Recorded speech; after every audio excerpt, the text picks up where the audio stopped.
আপনারা হিরণ্যাক্ষ এবং হিরণ্যকশিপুর কথা জানেন, রাবণ ও কুম্ভকর্ণের কথা জানেন, শিশুপাল ও দন্তবক্রর কথাও হয়তো জানেন। ভগবান বিষ্ণু বারবার রূপ নিয়ে পৃথিবীতে এসে তাদের হত্যা করেন, সব জানেন।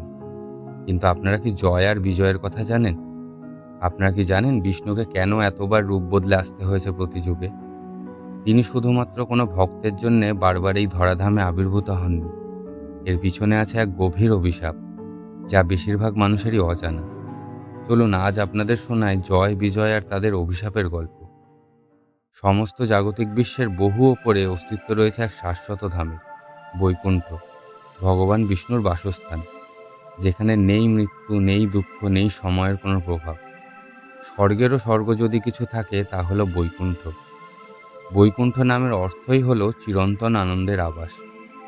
সেই বৈকুণ্ঠের দুইজন দ্বারপালক বা প্রহরী ছিলেন, দুই ভাই, জয় এবং বিজয়।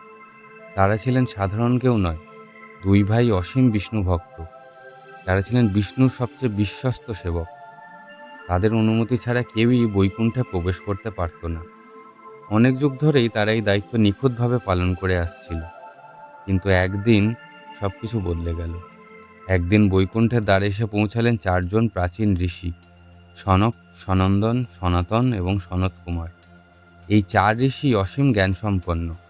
তাদের তপস্যার বলে তাদের বাহ্যিক রূপ ছিল একদম শিশুদের মতন, কিন্তু বাস্তবে তারা খুবই বৃদ্ধ এবং আধ্যাত্মিকভাবে উন্নত ছিলেন।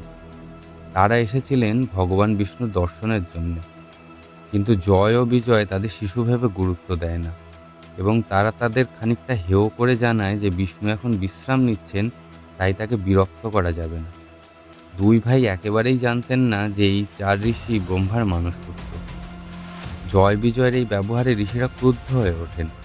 তারা বলেন তারা ভক্ত আর বিষ্ণু তার ভক্তদের জন্য সবসময় উপলব্ধ। দুই ভাইয়ের বৈকুণ্ঠের যোগ্যতা আর তাই নেই। এই বলে তারা দুই ভাইকে অভিশাপ দেন যে তারা দুজনেই মরণশীল মানবরূপে ভূলোকে জন্মগ্রহণ করবেন এবং তাদের সাধারণ মানুষের মতোই জন্মমৃত্যুর মায়াচক্রে বারবার জীবন অতিবাহিত করে শুদ্ধ হয়ে আবার বৈকুণ্ঠে ফেরত আসার যোগ্যতা অর্জন করতে হবে। এই অভিশাপ শুনে জয় ও বিজয় স্তম্ভিত হয়ে যায়। তারা বুঝতে পারে তাদের এক মুহূর্তের অহংকার তাদের স্বর্গ থেকে পতনের কারণ হয়ে দাঁড়ালো। অভিশপ্ত হয়ে জয় এবং বিজয় তাদের অহংকার ছেড়ে দেন এবং অভিশাপ প্রত্যাহার করার জন্য ঋষিদের কাছে অনুরোধ শুরু করেন। হট্টগোল শুনে ঠিক তখনই স্বয়ং ভগবান বিষ্ণু সেখানে উপস্থিত হন। জয় ও বিজয় তার চরণে পড়ে ক্ষমা ভিক্ষা করে। বিষ্ণু জানতেন ঋষিদের অভিশাপ কখনো মিথ্যা হয় না। বিষ্ণু তাই জয় বিজয়ের দিকে ফিরে বলেন যে ঋষিদের অভিশাপ প্রত্যাহার করা যাবে না, পরিবর্তে তিনি অভিশাপ পরিবর্তন করতে পারেন। হয় তারা বিষ্ণুর ভক্ত হিসেবে 7 বার বা বিষ্ণুর শত্রু হিসেবে 3 বার জন্মগ্রহণ করতে পারে। 7 জন্ম ধরে তাদের প্রভু ভগবান বিষ্ণুর থেকে দূরে থাকার কথা জয় বিজয় কল্পনাও করতে পারে না। তাই তারা তার শত্রু হিসেবে 3 বার জন্ম নিতে রাজি হয়। এখান থেকেই ঘুরতে শুরু করে ধর্মের চাকা। প্রথম জন্মে সত্যযুগে তারা জন্ম নিল হিরণ্যাক্ষ এবং হিরণ্যকশিপু হিসাবে, অহংকারী, নিষ্ঠুর এবং দেবতাদের শত্রু। তখন বিষ্ণু অবতার নিলেন বরাহ এবং নরসিংহ রূপে, তাদের বিনাশ করতে। দ্বিতীয় জন্মে ত্রেতা যুগে তারা হয়ে উঠল রাবণ এবং কুম্ভকর্ণ, অপরাজেয় শক্তির অধিকারী, লঙ্কার রাজা। তখন বিষ্ণু জন্ম নিলেন রাম হিসাবে, ধর্ম প্রতিষ্ঠার জন্য। তৃতীয় ও শেষ জন্মে দাপর যুগে তারা হলেন শিশুপাল এবং দন্তবক্র।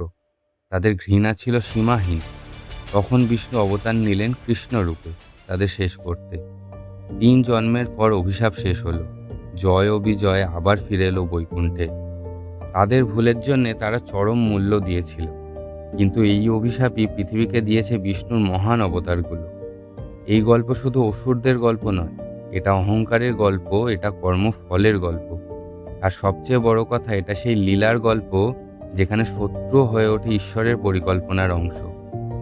বৈকুণ্ঠ লোকের ফটক পাহারা দিচ্ছেন জয় ও বিজয়ের চিত্রটি আজও বেশিরভাগ বিষ্ণু মন্ত্রের একটি সাধারণ বৈশিষ্ট্য, যা দেখায় যে তারা তাদের প্রভুর থেকে কতটা অবিচ্ছেদ্য।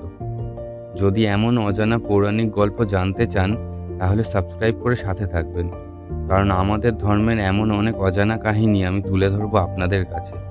নমো বিষ্ণু।